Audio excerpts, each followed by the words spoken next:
Welcome to the Church of Christ at Washington Park.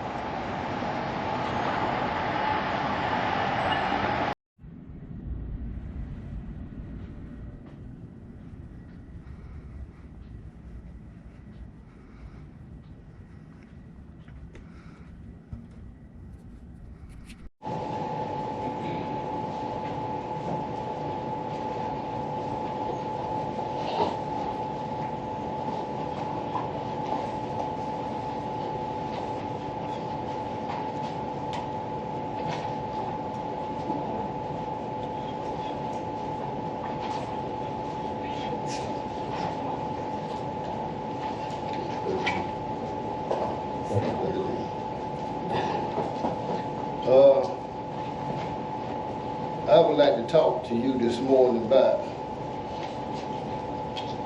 it's a setup. If you go with me to Exodus, the 14th chapter, starting with the 13th verse.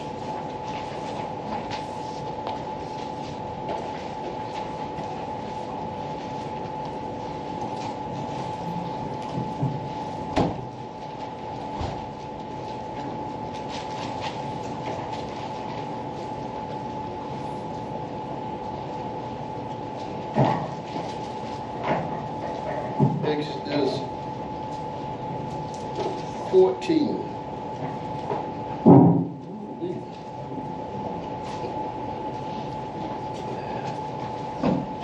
Start with the 13th verse.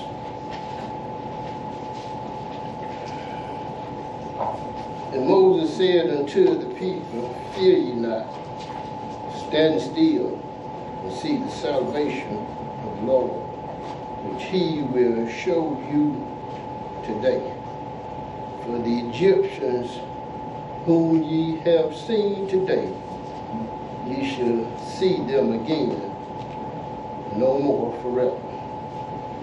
Now God had fought for the Egyptians, for Israel, all these years when they was in the land of Egypt. God kept Israel, and now God done released them. And Pharaoh don't want to let the people go, even after 10 plagues. And we're going to talk about that. The Lord shall fight for you, and ye shall hold your peace. See, you ain't got to do nothing. You just sit back and you watch.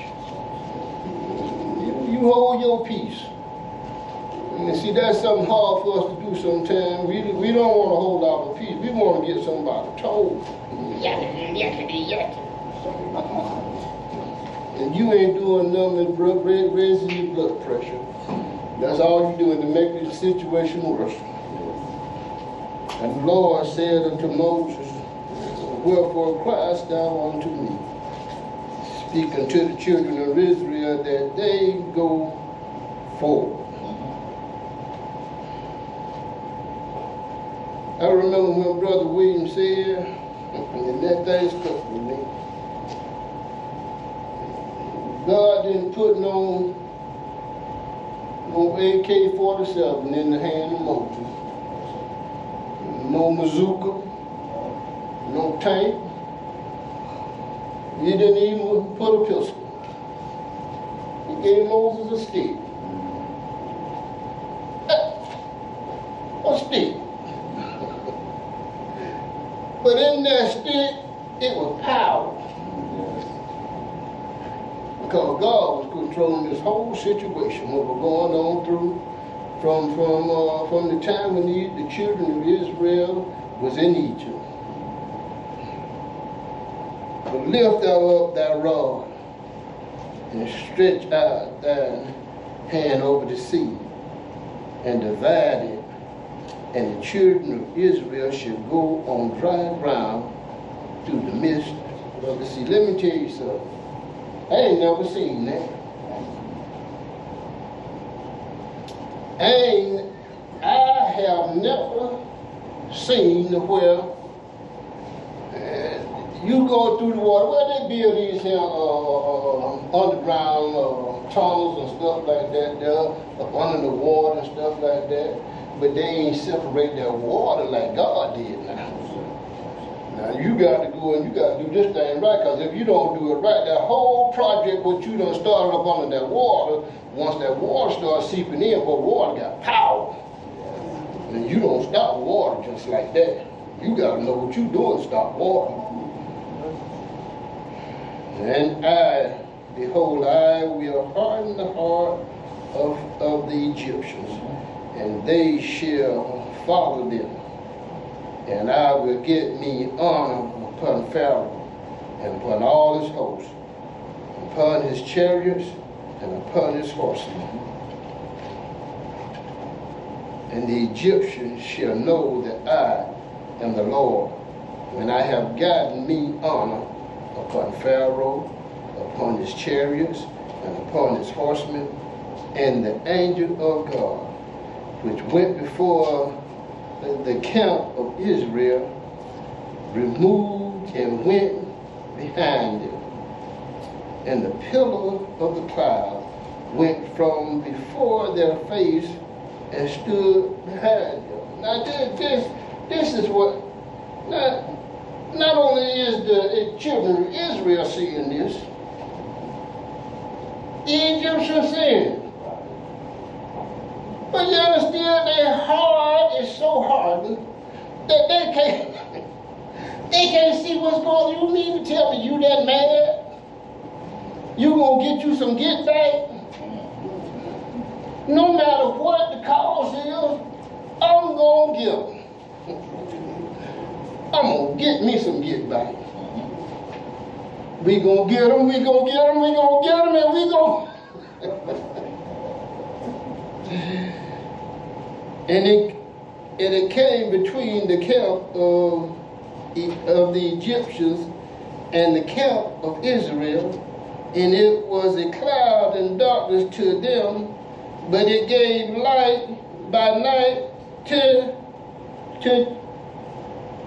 these, so that the one came not near the other all the night. Now God protected Israel and put this blockade, this cloud. One side of it, cloud and darkness with fire, and the other side, light for the other ones to be able to see what's going on. Israel saw the things what had went on when God departed the Red Sea. And Moses stretched out his hand over the sea, and the Lord caused the sea to go back by a strong east wind all that night, and made the sea dry land, and the waters were divided. And the children of Israel went into the midst of the sea upon dry ground, and the waters were a wall unto them on their right hand and on their left.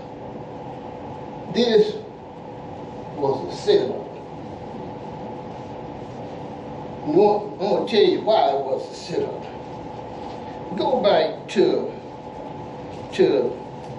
Exodus 14, 1 through 4.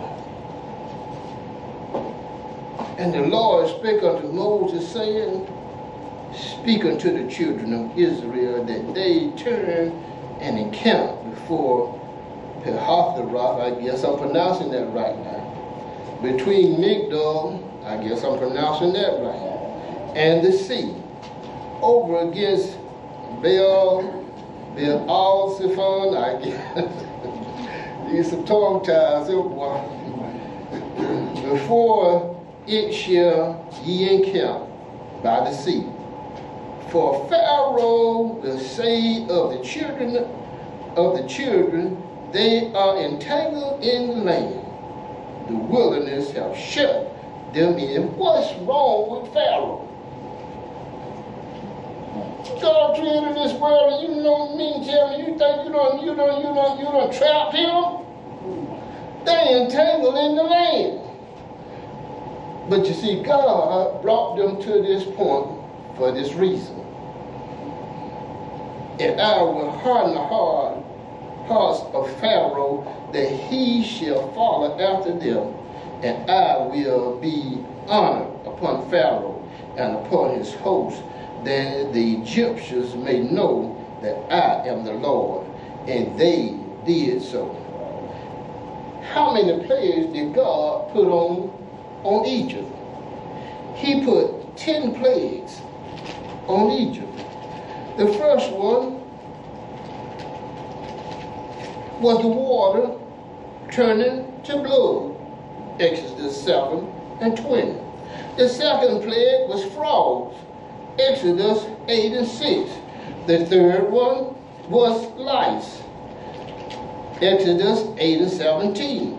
The fourth one, flies, Exodus 8 and 24. The fifth plague, livestock disease, Exodus 9 and 6. The sixth plague, boils, Exodus 9 and 10.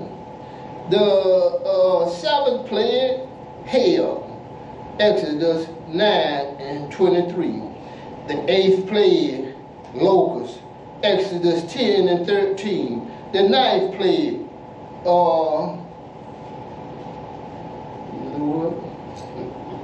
I forgot to write the name,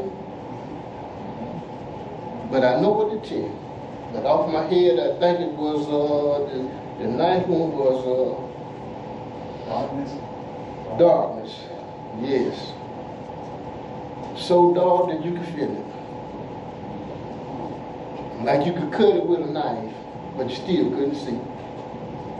And the 10th one was the firstborn son of male and cattle. And let me tell you something. This one, the 10th one, should have made Pharaoh realize he done lost his son. Not only him, but all the Egyptians in Egypt. Everywhere, there was not one found that was dead in the Egyptian's house. That should have made him realize, amen, let these people go and leave them alone. But no. I got to get me some get back. God used what was already in Pharaoh. See, we can sit right here and we can hold a grudge year after year, day after day, and your heart get hard against somebody that might just, hey, you got something against them, these people going on about their life. And you sit there thinking you hurting them, but you hurting yourself. If you don't forgive, if you do not forgive, you ain't gonna get no forgiveness. Amen. The 10th plague, he lost his son, and yet and still he think he got God, the Israelites. He think he got them pinned in the land because they done went into this place where God had told them to go, and the only way they can go now, because the Egyptians are coming behind them, is through the Red Sea, and they think they got them. We got them. But this is a setup. God done put this thing together because the hardness of Pharaoh's heart, he would not leave these people alone. 10 plagues. Each plague is severe, but the last one was the most severe. Loss of life in every Egyptian's house. The first one. And yet still, you pursue these people.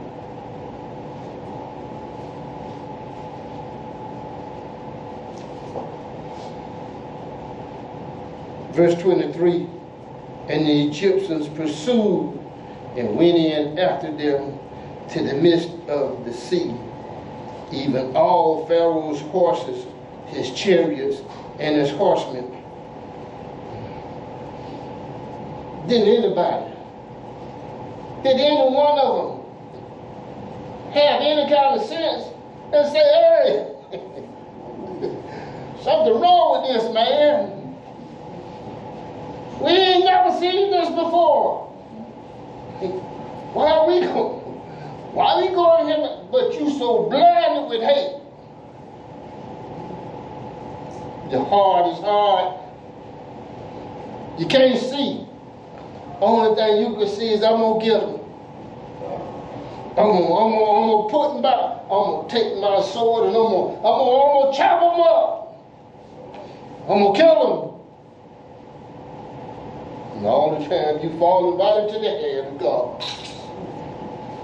You going into the Red Sea where the water standing up on each side, a wall of water. Hey man, hey man, we somebody should have some sense. We shouldn't go in here. This thing don't look right. No. But no, we got to get us some get back. And it came to pass that in the morning watch, the Lord looked unto the host of the Egyptians through the pillar of the fire and of the cloud, and troubled the host of the Egyptians. See that right there. That right there should have made them realize. Amen. Something ain't right, man. Our wheels are falling off, and they causing us for the horses to work even harder to get through him. Amen. We should go back. But no, your heart is hardened. You can't see you done lost your son. Probably a lot of them in there had lost the son. But you don't want to see where you should turn around and go back. Leave them alone.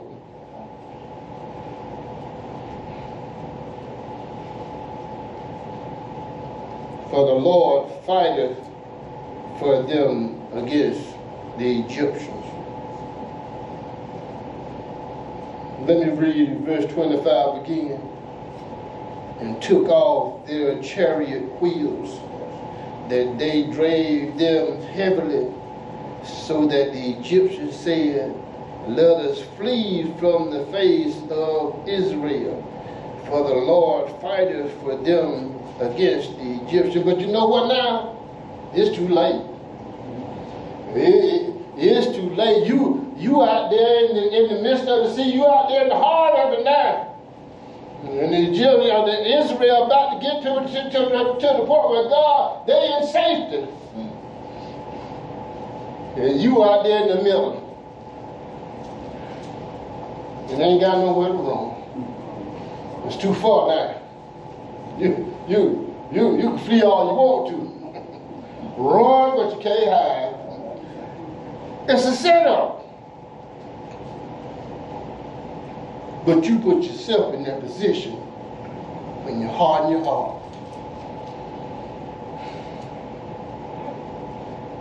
And the Lord said unto Moses, stretch out thine hand over the sea, that the waters may come again unto the Egyptians upon their chariots and upon their horsemen. And Moses stretched forth his hand over the sea, and the sea returned to his strength when the morning appeared, and the Egyptians fled against it. And the Lord overthrew the Egyptians in the midst of the sea. It's too late to run. It's too late, buddy. You can run all you want to.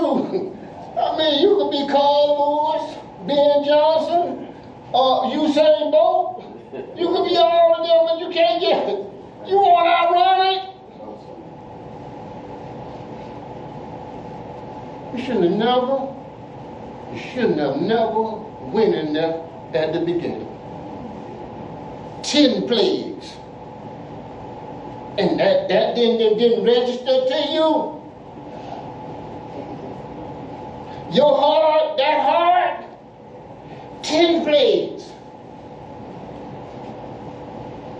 And each one of them, God letting you know, I am God. And you, one point he said, Brother KJ, let me see, get for me, I know Exodus 5, 1 and 2.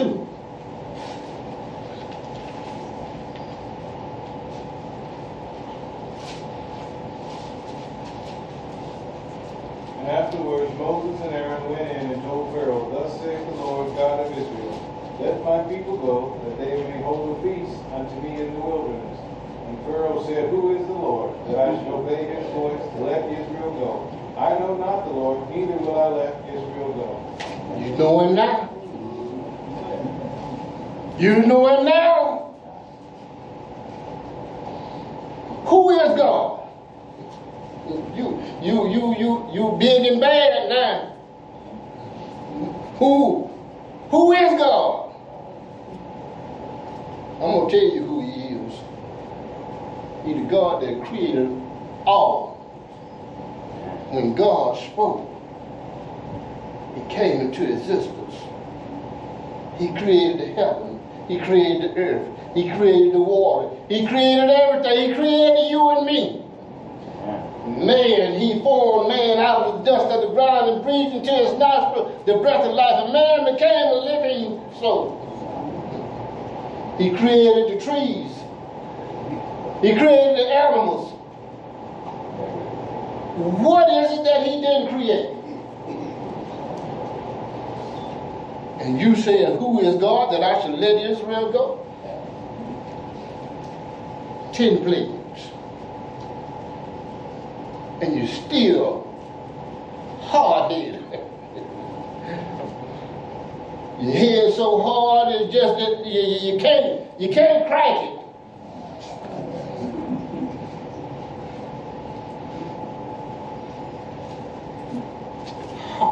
Hard-hearted. And God used just over this. See, he give us free will.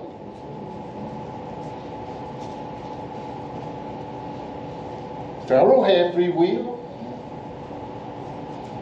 God didn't make him do none of the stuff that he did. He had free will.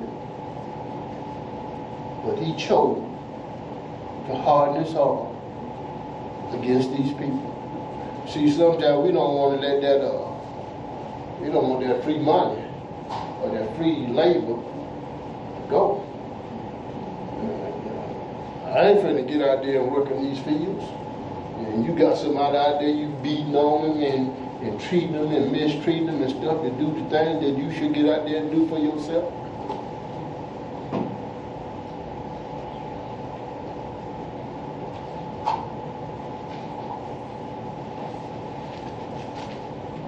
But God said, let my people go. And when God got tired of the situation that they were in,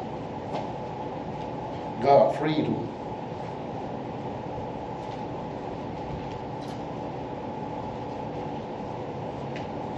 I done forgot where I was at.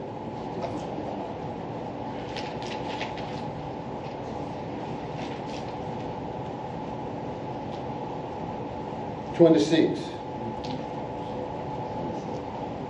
And the Lord said unto Moses, Stretch out thine hand over the sea, that the waters may come again upon the Egyptians, upon their chariots, and upon their horsemen.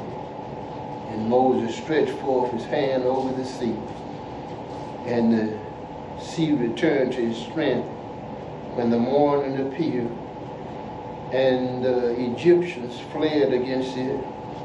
And the Lord overthrew the Egyptians in the midst of the sea. And the waters returned and covered the chariots and the horsemen and all the host of Pharaoh that came into the sea after them. there remained not so much as one of them. All of them that went into the sea after the children of Israel, all of them, not one survived. There was a lot of fish food out there, boy. Hey, not one survived. Oh, because the hardness of your heart, we gonna get them. But all the time, see, we think we smarter than God.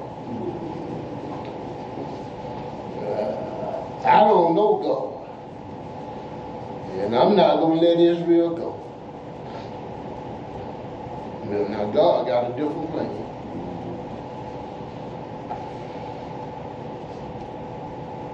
But the children of Israel walked upon dry land in the midst of the sea, and the waters were a wall unto them on the right hand and on the left.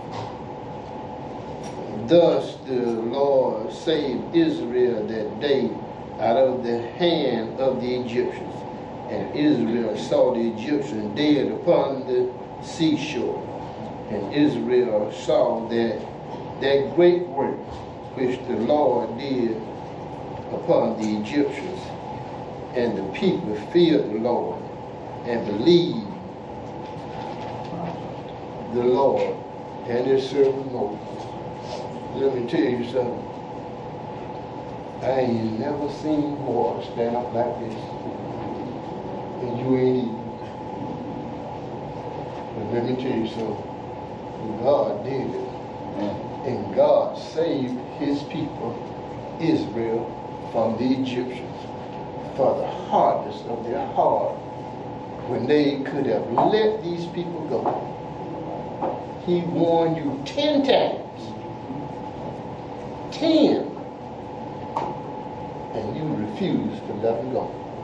But God set Israel free. This is my lesson.